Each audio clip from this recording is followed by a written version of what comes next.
Okay, pag-usapan natin ngayon ang Luke chapter 14. At ang tema nito, tungkol sa isang Diyos na nag-iimbita pero yung guest list niya, sobrang iba. Binaliktad niya lahat ng akala nating VIP at kung sino ba talaga ang importante. Alam mo yung feeling na yon, yung parang lahat ng tao may party pero hindi ka invited? O yung pakiramdam na laging may in-crowd, may cool kids table at, well, hindi ka kasama doon. Yung feeling na nasa gilid ka lang, sumisilip pero hindi ka talaga bilong. Diyan mismo magsisimula yung kwento natin. So, let's set the scene. Isipin mo to, si Jesus nasa isang medyo awkward na dinner party. Saan? Sa bahay ng isang big-time na pariseo, sa araw pa ng Sabbath.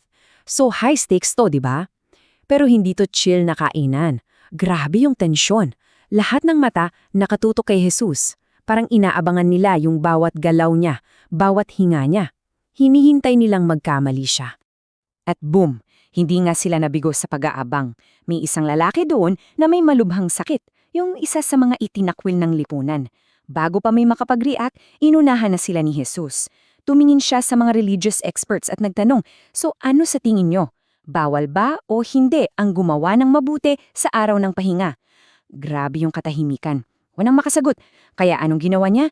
Hinawakan niya yung may sakit, pinagaling at pinauwi.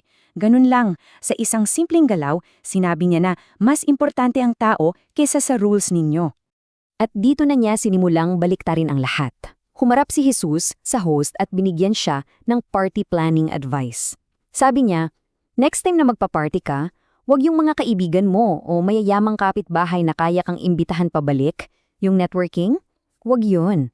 Instead, imbitahin mo yung mga taong hinding-hindi makakabayad sa'yo, yung mga mahirap, yung mga may kapansanan, yung mga nasa laylayan. Dito mo makikita yung pagkakaiba, di ba? Ang A-list ng mundo, puro power players at influencers. Pero yung guest list ng langit, yun yung mga taong madalas nating di napapansin. At ito yung pinaka-core ng message niya. Ito yung thesis statement, kumbaga. Sa Kingdom of God, baliktad yung hagdan, paakyat. The way up is down. Hindi ito tungkol sa posisyon, sa yaman, o sa dami ng followers mo. Tungkol to lahat sa humility. Para mas lalo nating makuha, nagkwento pa si Jesus, isang parable. Isipin mo, nagplano ka nung isang malaking handaan, as in the party of the year. Lahat handa na. Tapos, yung mga inimbitan mo, yung mga VIPs, isa-isang nag-scene zone sa'yo. Biglang nag-back out, lahat may excuse. Nakaka-frustrate, di ba? At yung mga excuse nila, grabe, sobrang relatable hanggang ngayon. Yung isa, sorry, kakabili ko lang ng lupa kailangan kong tingnan. Yan yung modern day na, sorry, can't make it, the grind never stops. Yung pangalawa, may bago akong 5 pares ng baka kailangan kong subukan. Translation, may bago akong phone o kotse, basta may bago akong gamit na mas exciting. At yung pangatlo, bagong kasalang ako Well, yan yung may date kami ng jowa ko Kita mo, yung imbitasyon ng Diyos madalas natatabunan ng career, ng mga gamit at ng personal relationships natin.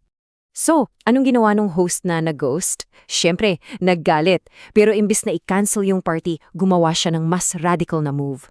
Sinabi niya sa servant niya, kalimutan na natin yung original guest list. Go!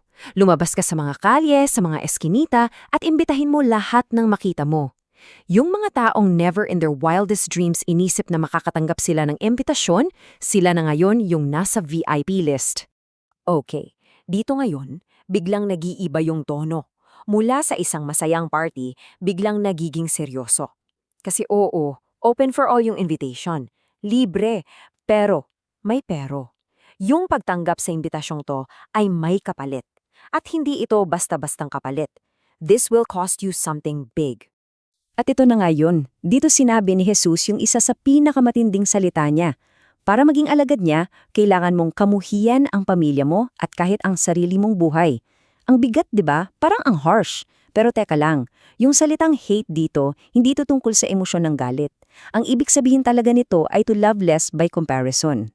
Ang tanong ay, sino o ano ang number 1 sa buhay mo? Handa mo bang gawing si Jesus yung ultimate priority, higit pa sa pamilya, career, at sa sarili mong mga pangarap? Para tulungan tayong mag-isip, nagbigay siya ng 2 analogy.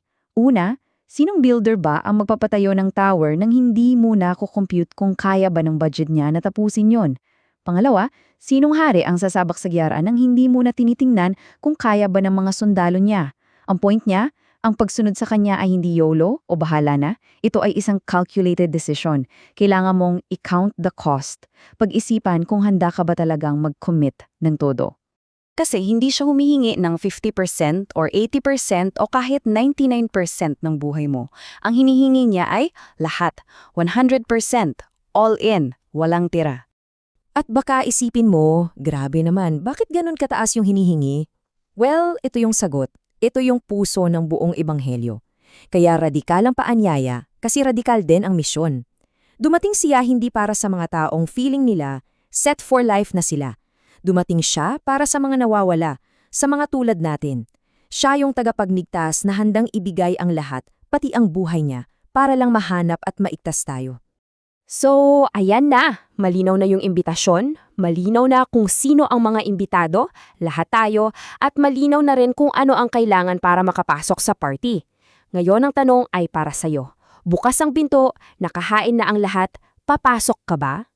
At yung pagpasok mo sa party ay simula pa lang, hindi yan yung ending. Dahil yung Diyos na naghanap at nagligtas sa'yo na nawawala, siya rin yung Diyos na nagsasabi sa'yo ngayon, okay, ikaw naman. Ikaw naman ang lumabas at mag-imbita. Maging kamay at paa ka niya para iabot yung parehong imbitasyon sa kapwa mo na pakilamdam nila ay hindi sila kasama. Para sa huli, may pakita natin sa lahat na sa party ng Diyos walang naiiwan.